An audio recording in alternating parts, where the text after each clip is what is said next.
Hello everyone, welcome to today's lesson on nouns, gender and number. In this presentation, we will learn how nouns can show whether someone or something is male, female, common or neither. We will also understand how nouns change to show one or more than one. Let's begin our learning journey. Gender. Gender tells us whether a noun refers to a male, a female, both, or neither. It is mainly used for people and animals, but it can also help us classify other nouns. In English, nouns are divided into four types of gender. Let us now look at each of these types one by one with examples. The four kinds of gender are masculine, feminine, common, and neuter. Masculine nouns name male people or animals, while feminine nouns name female people or animals. Common gender nouns can be used for either males or females, such as teacher or friend. Neuter gender includes things, places, and ideas that are neither male nor female, like a book, a chair, or a school. There are different ways to change a masculine noun into a feminine noun. Sometimes we use a completely different word, such as man and woman.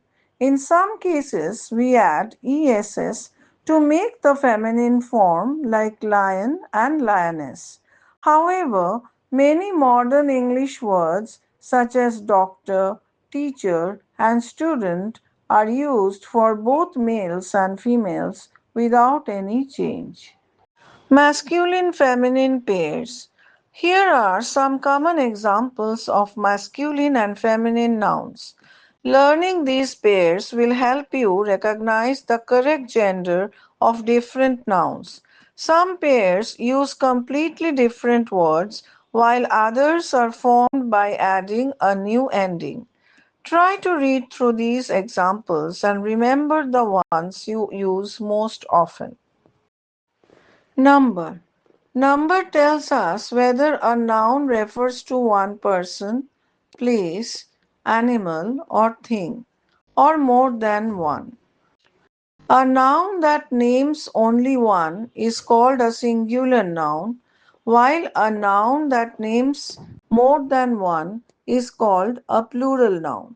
Understanding number helps us use nouns correctly while speaking and writing. It also helps us make our sentences grammatically correct. There are several rules for changing singular nouns into plural nouns. Most nouns simply add s, while some add es, depending on how the word ends.